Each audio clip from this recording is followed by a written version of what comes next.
దివంగత మాజీ సీఎం ఎన్టీఆర్ కు భారతరత్న ఇవ్వాలని టీడీపీ మహానాడు తీర్మానం చేసింది. దేశానికి తెలుగు జాతికి చేసిన సేవలను కేంద్రం గుర్తించాలని డిమాండ్ చేశారు. ఏపీ సీఎం చంద్రబాబు ఎన్టీఆర్ ఆశయాలను భావితరాలకు అందిస్తామని చెప్పారు. తెలుగు జాతి గుండెల్లో చిరస్థాయిగా నిలిచిపోయే వ్యక్తి అని కొనియాడారు చంద్రబాబు.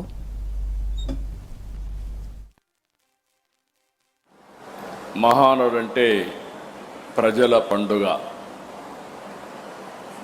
తెలుగు జాతి మొత్తం ఆరాధించే ఏకైక వ్యక్తి నందమూరి తారక రామారావు గారు. చరిత్ర ఉన్నంత వరకు తెలుగువారి గుండెల్లో శాశ్వతంగా ఉండబోయే వ్యక్తి ఎన్టీఆర్ అని మరొకసారి మీ అందరికీ విజ్ఞప్తి చేస్తున్నాను.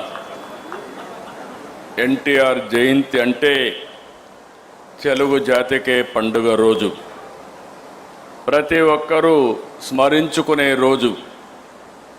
ఒక సాధారణ ప్రభుత్వ ఉద్యోగిగా ప్రారంభించి సినీ చరిత్రలో ఎదగడం, ప్రజల కోసం పార్టీ పెట్టి ముఖ్యమంత్రి కావడం ఆయనకే సాధ్యమైంది. మళ్ళీ ఇది సాధించాలంటే తిరిగి ఎన్టీఆర్ పుడితే తప్ప ఎవరికీ సాధ్యం కాదని మరొకసారి విజ్ఞప్తి చేస్తున్నా. స్వీయ క్రమశిక్షణ, నీతి, నిజాయితీ, పట్టుదల ఆయన విధానం. పాలు అమ్ముతూ చదువుకున్న, ప్రభుత్వ ఉద్యోగం చేసిన, సినిమాల్లో నటించిన, రాజకీయాల్లోకి వచ్చిన ఆత్మ గౌరవాన్ని, ఆత్మాభిమానాన్ని ఎప్పుడూ వీడలేదు. ఒక సామాన్య రైతు బిడ్డగా పుట్టి 45 సంవత్సరాలు వెండి తెర అంటే మనందరం గుర్తుపెట్టుకోవాలి, ఏ పాత్ర వేసినా అది ఎన్టీఆర్కే చెల్లుతుంది.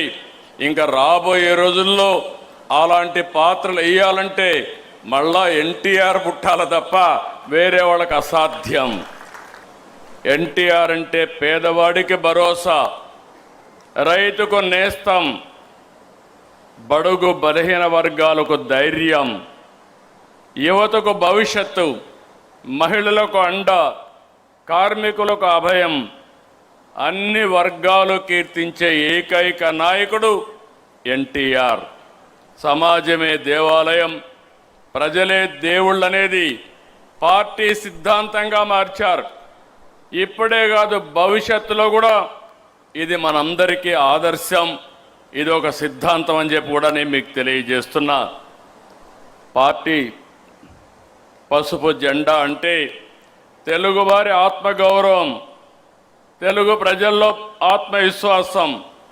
పసుపు జెండా అంటే ఆడబిడ్డలకు అండ, రైతన్నల ధైర్యం, యువతకు భరోసా. పసుపు జెండా అంటే తెలుగు ప్రజల నమ్మకం, భవిష్యత్, భరోసా. అందుకే మిమ్మల్ని అందరినీ కోరుతున్నా, ఈ పవిత్రమైన రోజున ఆయన ఆశయాలకు అంకితమై ఇది భావితరాలకు శాశ్వతంగా మనం ముందుకు తీసుకుపోవాల్సిన బాధ్యత ఉంది. ఆయన సిద్ధాంతాలని భావితరాలకు అందించాల్సిన బాధ్యత మన మీద ఉందని చెప్పి కూడా నేను మీకు తెలియజేస్తాను.